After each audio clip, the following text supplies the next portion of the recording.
It's four after, so I'm going to start, and people will just pop in when they pop in. So welcome. So this is great. There's a bunch of new people, and they happen to be classmates. So very excited about that. What we do normally is start with a grounding meditation to get us all just centered together. And I want to try something a little different than I normally do. And the reason why we want to be present, of course, I'm speaking to the choir here. so, but in the present moment, we don't have worries, we don't have fears, we don't have anxiety, we're not ruminating about things that happened in the past. So it's really important to be present as much as possible. And this exercise I learned several years ago, and it's called Stalking Our Thoughts.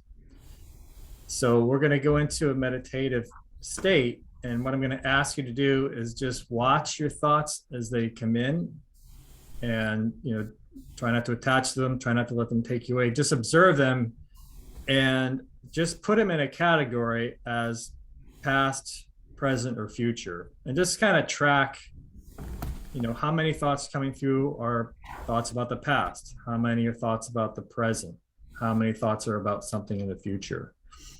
And that'll just help you sort of calibrate where your mind is at this time. And what we want to obviously do is try to keep our thoughts focused in on the present as much as possible. And one of the easiest ways to do that is to put your focus in on your breathing. Because when you're concentrating on your breathing, it's very difficult to think about anything else. In fact, I don't think it's possible to think about anything else when you're really focused in on your breathing. But as we all know, those of us who meditate, it doesn't take long for a thought to pop in and pull us out.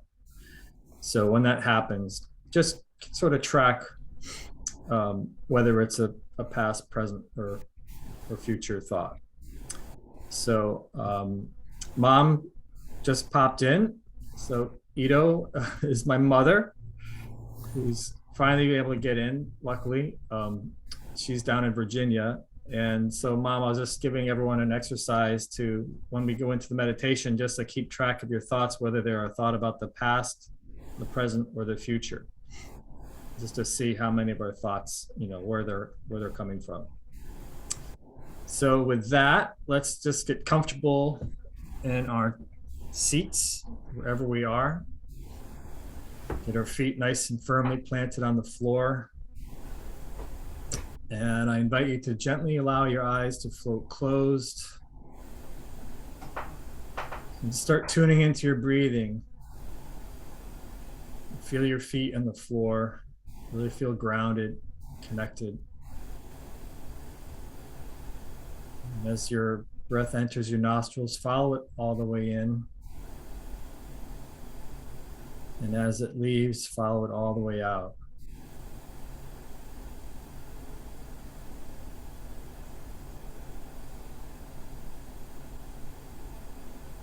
And when a thought arrives, just simply notice, is it a thought about the past, present, or future?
We're going to start to work our way back now. So start sort of feeling your feet and your hands and wiggle around a little. Just come back into your body, and when you're ready, you can open your eyes. And also, I forgot to ask, probably would be helpful if you're not speaking at the moment to mute, just in case there's any feedback or anything like that, to mute yourselves. So just quickly, I'm curious how that went. If anybody happened to notice if their thoughts were in any particular place in time this morning. I know for me, I was thinking, gee, there's a lot of people that are usually here that aren't here today. I wonder where they are. I wonder what's going on. So my thoughts were kind of present, but kind of probably projecting a little, I'm not sure where, past, future, whatever. But so that was kind of where I was at, a little distracted, I guess. Anybody else? I certainly found myself thinking of what's about to happen in the next 5 minutes for me. Mm-hmm. So that was a funny thing to then just get back to the breath. Thanks, Ben. Yeah. I'm thinking that the time change is probably a reason why my daughters are not with us today. Oh, right. That's true. Miles did warn me. Yeah, I think that's the service might, because of daylight savings, we may lose some people. Yeah, but I found that I had a thought from the past, I had a thought from the future, and then I was like waiting for the next one to come so I could categorize it, and nothing came. Haha, there's a secret. I was wondering. Very smart. Mm-hmm. And so I had to focus on my breath. There was nothing left. That's beautiful.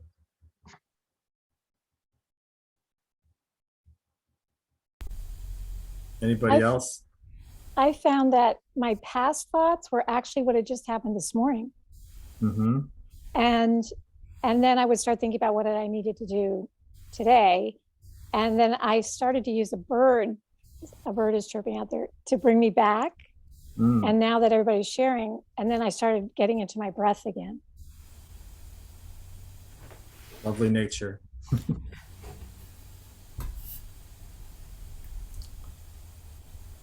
All right. Well, thank you for the shares. If no one else has one, the next item on our agenda is our first song.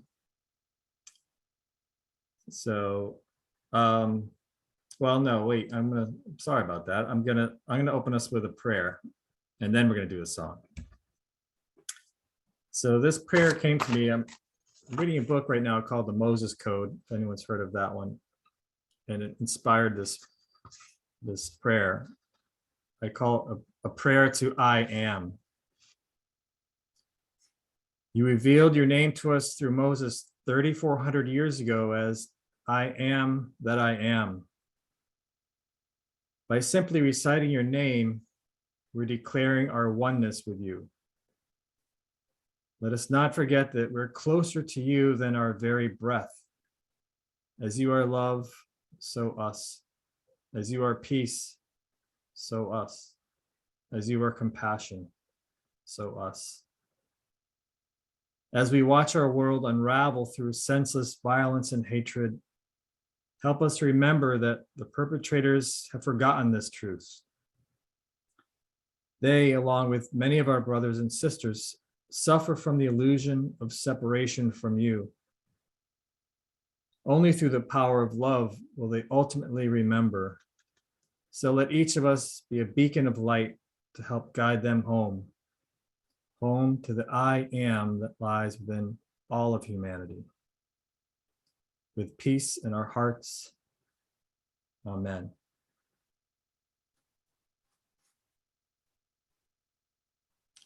And with that, now we can have our first song. And sorry, Dean, I didn't talk to Dean till this morning about what we're talking about. And so I kind of put him in a last minute situation for, and you're muted, by the way. Am I unmuted now? Yeah. Yeah. Yeah, not much time to prep. And I have been thinking a lot the last few weeks about peace, about, inner peace and world peace, conflict and war, and peace and war. And I decided to do an old song that many of you, I'm sure, have heard. Haven't done it in a long time. And you can follow along. I don't think it works to sing along. It goes like this.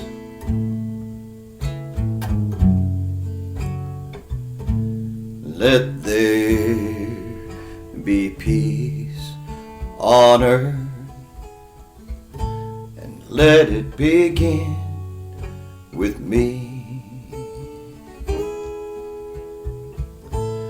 Let there be peace on earth, a peace that was meant to be, with God as our Father, brothers, oh, are we. Let me walk with my brother in perfect harmony.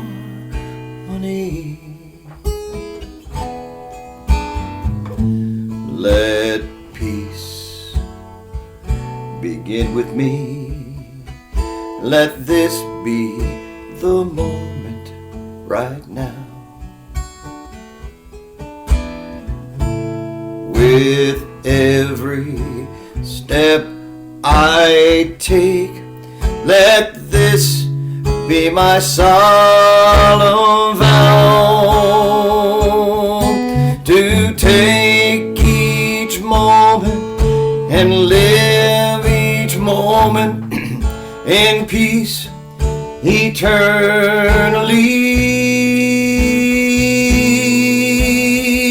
Let there be peace on earth, and let it begin with me.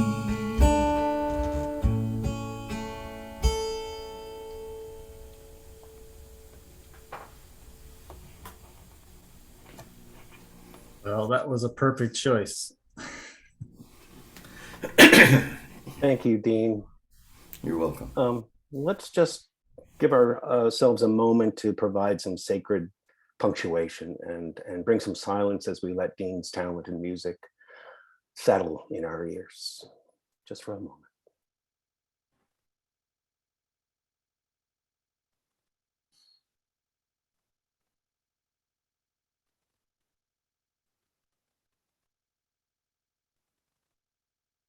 Amen.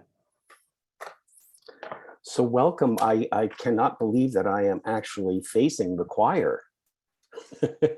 As I worked a little bit to prepare, I was thinking of faces that I don't really know, and I feel that I know pretty well a lot of the spirits on this screen in these boxes. Even Bill's mom. This is, I think, our third or fourth time sharing some space. So thank you. A little bit about how I prepared for today. It's very different. I gave myself a little bit of a challenge. I am very tied to the written word, and what I wanted to do is really come from the heart today. And I'm experimenting just with a little bit of an outline that prompts me into how I want to reflect about this topic that Bill provided. That we collaborated on, and isn't that what this is all about, is a collaboration in life. So the theme was how do we remain peaceful in an unpeaceful world, is how Bill and I began this conversation. And we had a lively discussion that brought us to some nice points that revealed itself in a bunch of good questions that we will be offering up, that we share and reflect after I speak. So I'll just be mindful of my time. So I came across this political cartoon, and I'm not sure if that's what we call them these days, but that's how I understood them. And it shows this mentor, like this elder, sitting in this wingback chair in this private library is what it looks like, sitting across from a mentee, a student, a young mind, with a book open in front. And the caption read, "Those who don't study history are doomed to repeat it." And I know we've all heard that. But then I imagine this elder leans into the young person and says, "Yet those who do study history are doomed to stand by helplessly while everyone else repeats it." That's what it feels like for me, that no matter what we do, we can't seem to crack the code of love thy neighbor, of figuring out how to be in relationship with one another, regardless of all of the differences. And if the prompt is, how do we find peace? I'm going to just talk to you about my experience with my journey around this. Quite often I'm going to use a little axiom, a little slogan, if you will, that just gives me a dose of breath that allows me to have hope. And I'm sure all of you have heard some of these in some form or another. So when I'm feeling that anguish or anxiety about the state of our world, I'll say, better to light a candle than to curse the darkness. And that gives me just enough, but do I really believe it? There are times when I don't. Here's another one of my favorites, is the arc of history bends toward justice. And I'd like to think that, but I really think about it, there's not a lot of evidence that says that we are on some sort of trajectory. And it had me considering that it's very possible that where I think we are in the story of the species or the story of the universe is not necessarily where it actually is. What it feels like to me is that I'm arriving at some sort of climax, and it may result in either calamity or resolve into what is my hope, harmony, peace, love. So I have myself considering that, well, okay, if I think that we're there in this big book, where are we? So I run the dial all the way back and I say, well, very possibly we may be at some early chapter of this collaboration toward creation. And that we may be just a paragraph, and I don't even want to be arrogant. Maybe we are a sentence, and less arrogant still. Maybe just a word in an early chapter of this arc of history. So this time slot that we are in right now, what does that ask of us? There's a Talmud interpretation based on the prophet Micah, and a lot of us have heard this. And this is the one that really gives me something to think about and some sort of answer to what can I do in this. It goes like this: do not be daunted by the enormity of the world's grief. Do justly now. Love mercy now. Walk humbly now. You are not obligated to complete the work, but neither are you free to abandon it. So that says something to me about, I need to find this peace within myself in order to actually be of use in this world. And if I look at it closer, the word work is used. And some of us may know that the Hebrew word for work and the Hebrew word for worship are actually the same word, avodah. So this is a sacred pursuit for all of us if we are in collaboration to create this place that we envision as harmonious possible, but full of love and driven by love. So how did I approach my search for peace? And we can call it serenity, we can call it balance. And it's important that we actually learn how to define those for ourselves and hold them dearly. Are they the same, and what do they mean to us? It is preparation. It allows us to then do this expression of service once we have found this peace. As I approached it, and I was reminded of this story just before we started, as a little boy, I was fortunate enough to actually win a marble tournament. And I remember at the end of it, it was my job to collect all of the marbles that I had won. And I stuffed my pockets and realized that I didn't have enough pocket space to hold them all. So I filled back pockets. And the weight of those marbles, that collection, required me to hold my pants up because they would have fallen down from the weight of these bulging pockets. And imagine yourself walking that way. It's stilted, it's not natural. So that's me, how I approached spiritual practice. I walked toward it with these bulging pockets of opinion and certainty. And I think we all know here that opinion and certainty, those pockets need to be emptied to step into meditation and contemplation, those places, those avenues where we can find that serenity, that balance, that peace in order to do the work/worship. So I acquired a little bit of spiritual practice. This is going back, I'm old. But I likened it to actually walking on a tight wire rope, but I really didn't have balance. And then walking over this, we'll call it a chasm of disruption, of anxiety, worry, grief, and walking over it, telling myself, don't look down, it'll be too much, you'll fall in. But I have to look at my feet to step on that narrow wire to be able to move forward and take the step. As I expanded my practice, it actually turned into, say, a balance beam, maybe 4 inches in width. And I felt a little more confident about crossing over that to get to the other side. And possibly a few years after that, it was as wide as could be so that I could actually dance across that chasm.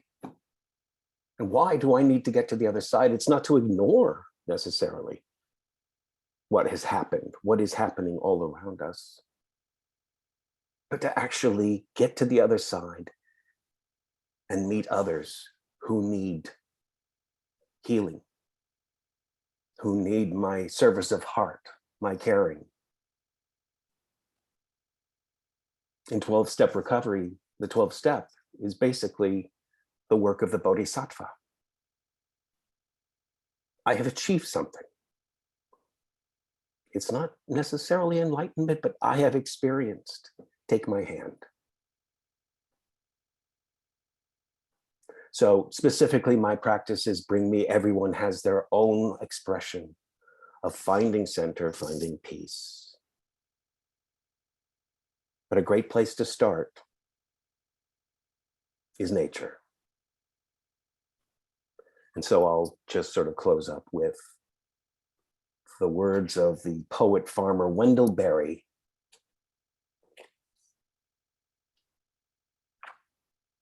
Allow his words to perfume your hearts. When despair for the world grows in me, and I wake in the night at the least sound, in fear of what my life and my children's lives may be. I go and lie down where the wood drake rests in his beauty on the water, and the great heron feeds. I come into the peace of wild things, who do not tax their lives with forethought of grief. I come into the presence of still water, and I feel above me the day-blind stars waiting with their light. For a time, I rest in the grace of the world and am free. For a time, I rest in the grace of the world and am free. So thank you. I would like to just close by saying, be still. Thank you. Thank you, Miles. Yeah, so Miles and I thought that we'd spend a good chunk of the rest of the service just talking about reflections on this prayer and on what we can do to practice peace, because as Dean sang to us, peace begins with us. And I love this poem because it reminds us that all we have to do is just walk outside or listen to that bird through the window, because peace is there. And when you shared this poem, Miles, the first thought I had was I thought about a quote from the Bible when Jesus he was talking to his followers. They're all stressed out about probably a lot of things, but seems specifically about what they were going to wear and what food they're just worried about how are we going to, maybe they're out in the woods following him and they're like, what are we going to do about all the stuff we need, or I don't know, I can't say I know exactly the context behind what he said to them, but the quote, it's from Matthew. He says, "And why are ye anxious concerning raiment? Consider the lilies, how they grow. They toil not, neither do they spin. Yet I say unto you, even Solomon in all his glory was not arrayed like one of these." So he's trying to tell them, just look at nature. It's not stressed out, and yet it's perfect and it's provided for. And, don't worry about it so much. So I just love that use of nature as a way to just find a space, even if it's for just a little bit, like Wendell Berry said, just for a time, you can rest in the grace of the world and be free. And then the trick is to try to carry that with you all the time. And that's, I think, something that we're all working toward. But that's how I want to open it up. And then I want to just put it out to anyone else in the group here to share their reflections on what we're talking about here. And I know I've got plenty of people here that won't be shy. Moises, it's all you. Well, thank you. I just could you tell me, Matthew, what verse?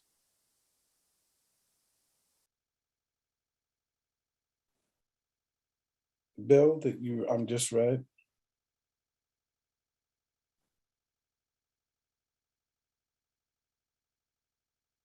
You're on mute, Bill.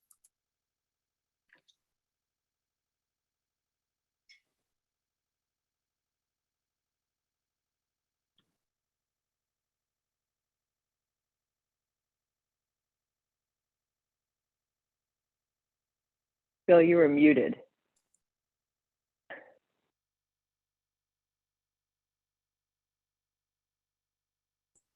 All right, I just have to look it up and voice this real quick. I didn't copy it in my notes, so I'm going to look it up. Totally fine. Thank you so much. And definitely Miles, the poem well, everything today right now is bringing a lot of stillness for me.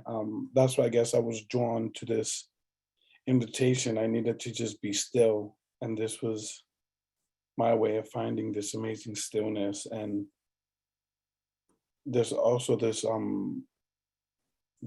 humanhood instead of brotherhood or familyhood, this unionhood of us coming together also brings a safety and a peace of mind, knowing that on this journey I'm not by myself. So it was, yeah, it's all just coming together. It's all just piecing itself together in this amazing puzzle that we call life. So thank you both.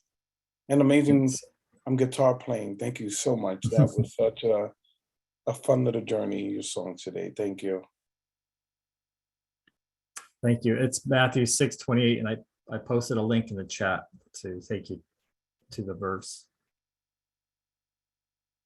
There's also a passage in Luke that refers to the same thing.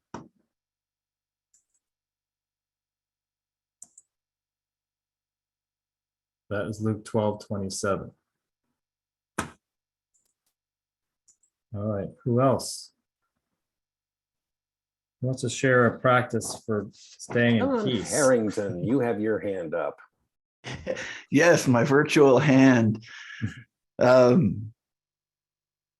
Yeah, that's just been so nice. I mean, thank you for this morning already. And particularly in what you just shared, Miles, I found myself really stuck with the political cartoon. And in my words, how to find hope in a way when we don't know what we can do. So what came up for me throughout that and just kind of resonated throughout is a common phrase by Mother Teresa, but I'd like to offer it here because it's something that helps me to just continue to show up, continue to be ourselves, and to paraphrase, to do good anyway. So it was really just a few lines that came to me, but I'm going to read the whole thing to keep, in an effort to keep its potency and its integrity. So, people are often unreasonable and self-centered. Forgive them anyway. If you are kind, people may accuse you of ulterior motives. Be kind anyway. If you are honest, people may cheat you. Be honest anyway. If you find happiness, people may be jealous. Be happy anyway. The good you do today may be forgotten tomorrow. Do good anyway. Give the world the best you have, and it may never be enough. Give your best anyway. For you see, in the end, it is between you and God. It was never between you and them anyway. And yeah, as I said, particularly the do good anyway and the give your best anyway, they just really resonated. And I feel like that's something that,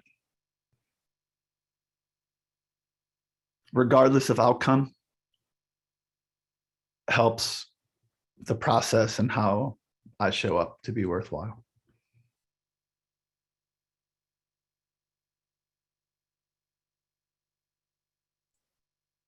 Thank you. Kind of reminds me of Ram Dass. How can I help? No expectation. Just do it anyway.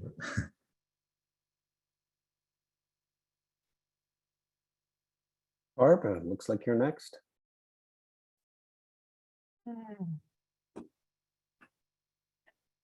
Thank you.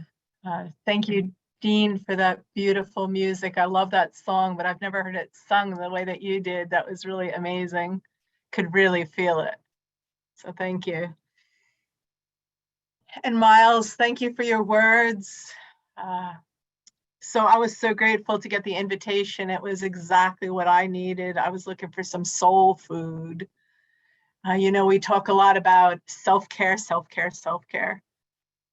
And what I've come to realize after doing a very deep dive, that I just was distracted. There was a huge red hawk that just flew across our window.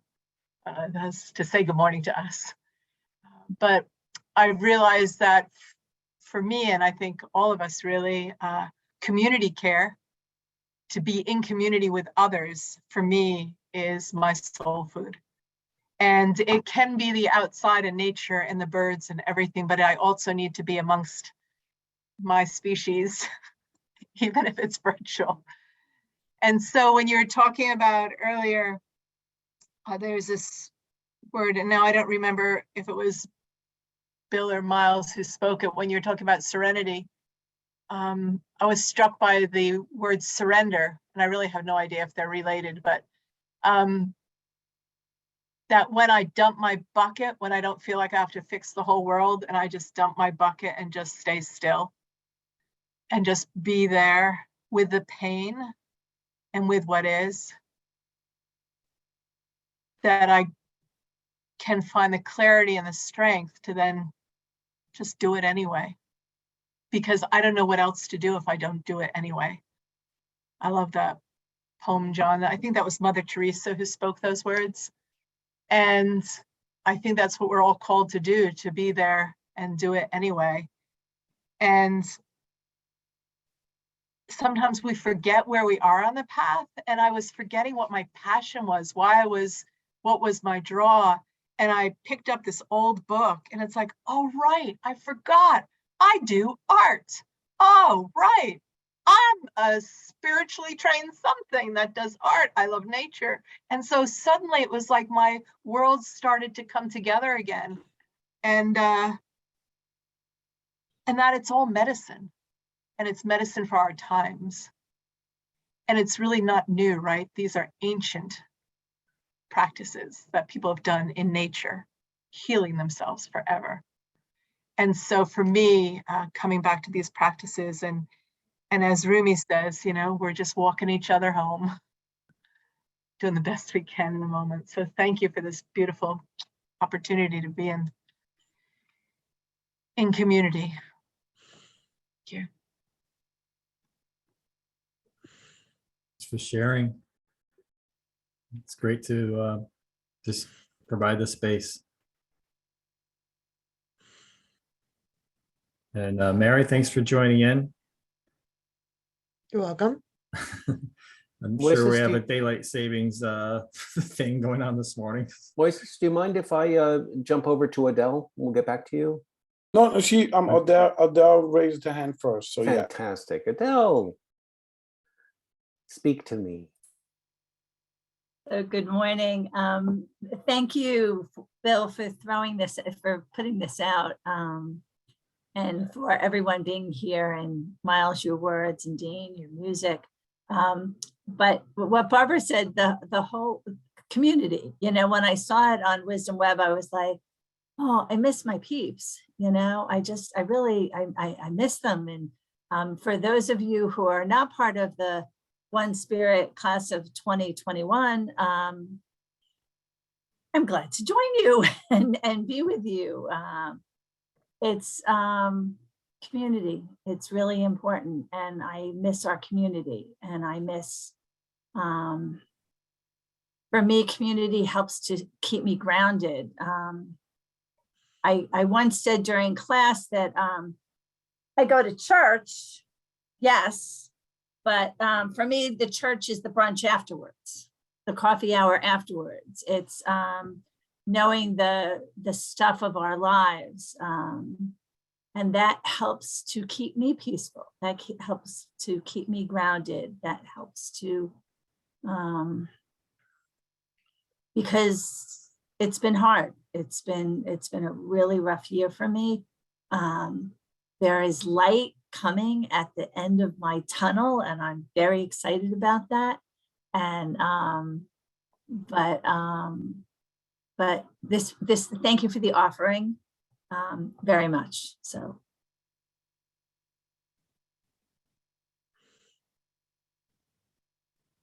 Thanks, Adele. I just want to jump in. You said use the imagery of the light at the end of the tunnel, and I modified that recently because of spiritual practice, because of that spiritual formation that I have. And that, yeah, I may be in the middle of what is potentially an incredibly dark tunnel, except that I have all these tools which I consider the emergency lights.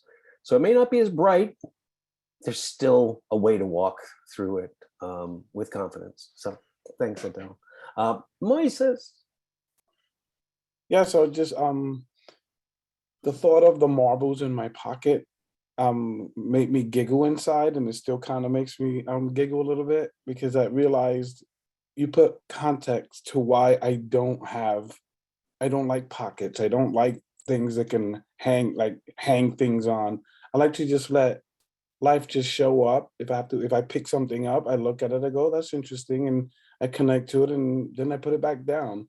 So I love that whole story about, that image of little Miles walking with a pocket full of marbles because he won them. They're his, and he's going to take them. They're his, regardless of how heavy they're making his pants. They're his, and he's going to take them. And I'm like, wow, what would have happened if he would have said, great game, and just left them? We'll play again tomorrow. Like what would that look like or feel like? And I think I try my best to live that type of life. Like, okay, this moment is this moment, but I'm not going to carry it home. I'm not going to go home with an argument in my system or a disagreement. I leave it there, and I'll come back the next day. And if it's still there, then it's something we need to address. And if it's not there, let's continue and break bread together. So thank you so much.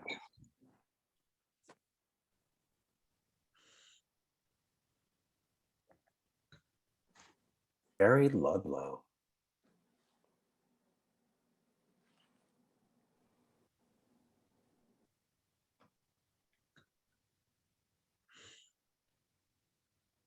Barry, I think I'm muted. Yep. Am I back?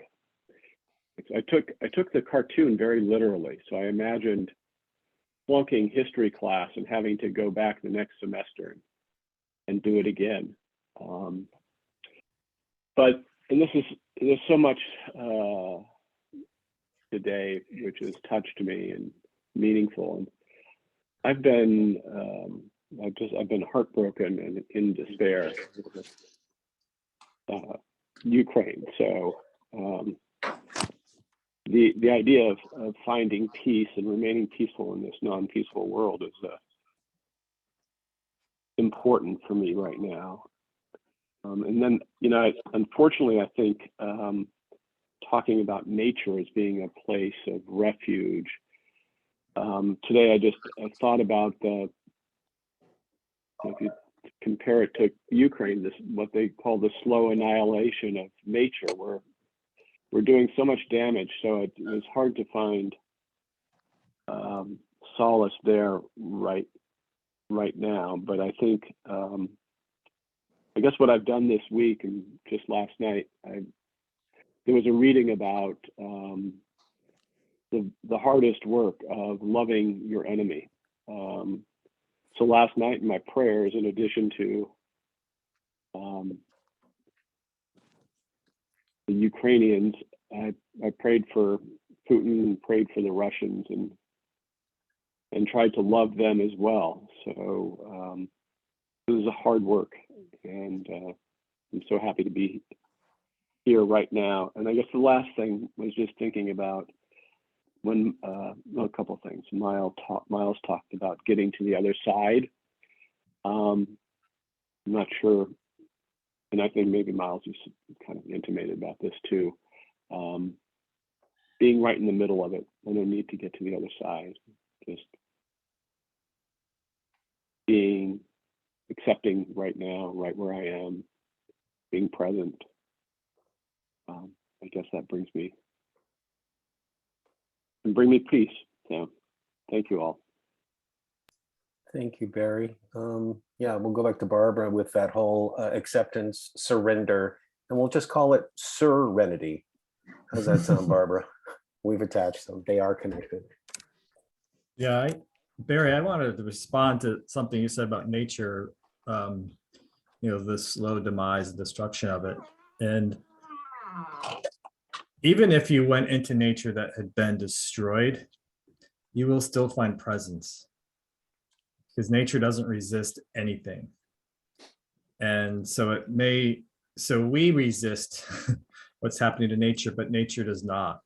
It just is, and as hard as it could be to see something beautiful destroyed, if we can try to just be in that space that nature is in and accept whatever happens. Just, it reminds me of I think it was a Zen master who, I don't remember who it was, but when asked what it was to be enlightened, I think his response was, I don't mind what happens. And that's nature. Nature doesn't mind what happens. So no matter what's going on, there's just no possibility that they can worry or be stressed or whatever. So it can teach us so many things no matter what state it's in, is I guess my point. Yeah. So thank you, Bill. That reminded me, Chris shared with me a photograph earlier this week of a green sprout coming up through the rocks and the dirt, and the beauty of rebirth. Yeah. And of Yeah. nature's relentless moving forward of nature. Thank you. Chris. Good morning. I'm Chris. Thank you, everyone. This is my kind of church. I love it. Thank you so much, Miles, for inviting me. And I love everything I'm hearing. So my friend says that I ask good questions. So here's my question is it really not a peaceful earth? Is it really not? Like right now, if I just be quiet and take this moment, can I find peace? I imagine walking out to the little river behind the house right now and looking in and what's there? Is it peaceful? I think I can find peace there. That little sprout, is there peace there? There's peace there. Is there, so I don't know. So it's really, I'm asking myself this question. I imagine there are people right now in parts of the world that would completely disagree with me, and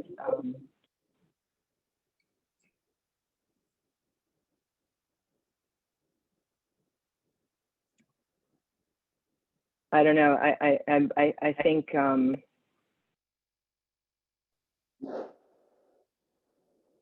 it lives within me, and no matter what's going on outside, there's that peace is always there. Can I always find it? I hope someday, not yet. So I don't know. I'm gonna go with that today and see where that leads me, and then I'm thinking about ripple, because it just seems so big to think about the whole world changing and the whole world becoming peaceful. I don't know. It just feels too big for me. So I'm going to stay with me and my ripple, and again, I'm not always, my ripple's not always peaceful and kind, but I try as much as I can,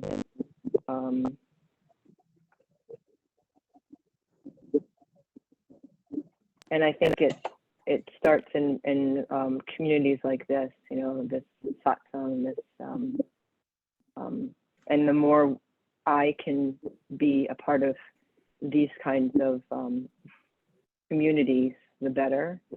I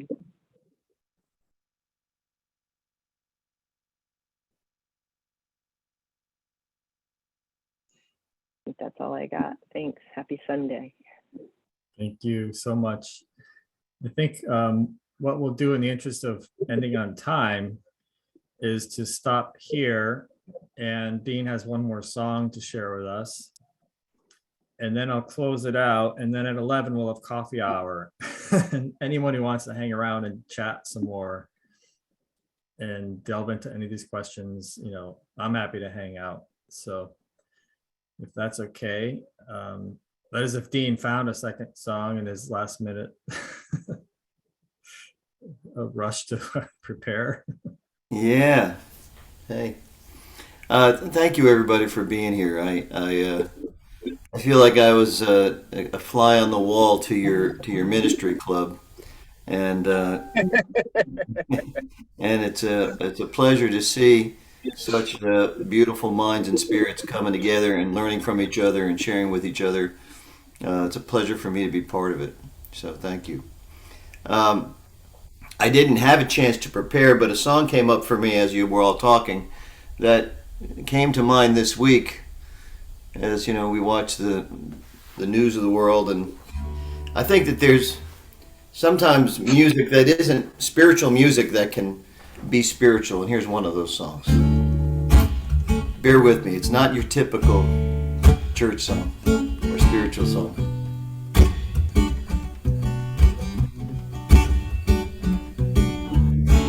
Mother, mother,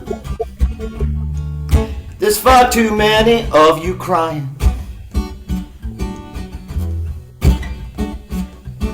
Brother, brother, brother, there's far too many of you dying.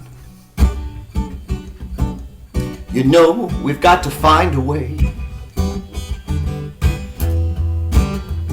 to bring some loving here today. Father, Father, we don't need to escalate. War is not the answer, for only love can conquer hate. We've got to find a way to bring some loving here today. Picket signs, brother, and picket signs, sister. Don't punish me, brother, with brutality, sister. So talk to me, brother, so you can see what's going on. What's going on? What's going on? What's going on? Mother, mother, everybody thinks we're wrong. Who are they to judge us? Simply cause our hair is long. We've got to find a way. We've got to find a way to bring some understanding here today. Picket lines, brother, and picket signs, sister. Don't punish me, brother, with brutality, sister. So talk to me, brother, so you can see what's going on. What's going on? What's going on? Oh, what's going on? God, what's going on? What's going on?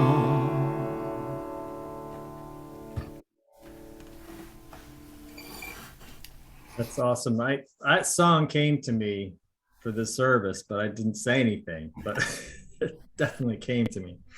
So I'm glad we're synced up. My pleasure. Yeah. Well, I want to just first close by extending a ton of gratitude to first Miles for sharing the space and his wisdom, to Dean, the amazing music always, and of course my classmates for showing up, last minute invite. I'm so happy to see you and to bring in your beautiful spirits. And I'd love for us to just take this feeling of connection and community and love that's here and bring it out to the world. Bring it out, shine it all around, all those dark corners of the world that need it. You know, that's what we're here for. To be beacons of light where it's needed. And I want to pray to peace in Ukraine and everywhere in the world.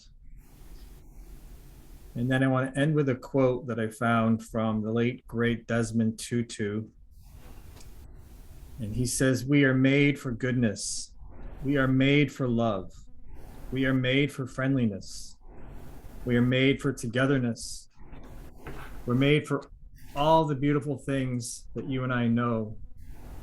We're made to tell the world that there are no outsiders. All are welcome. Black, white, red, yellow, rich, poor, educated, not educated, male, female, gay, straight, all. We all belong to this family, this human family, God's family. Amen." Amen. So with that, at precisely 11 a.m., we will end the formality of this and Does that look like Bill? begin the informality. I don't know how it happens, but somehow just 11 o'clock, it's all comes together. So but yeah, thank you for being here, everybody. And yeah, if anyone has any other comments or questions or anything, and if you want to sign off, please don't hesitate. Bye, anybody. Bye, anybody. Bye.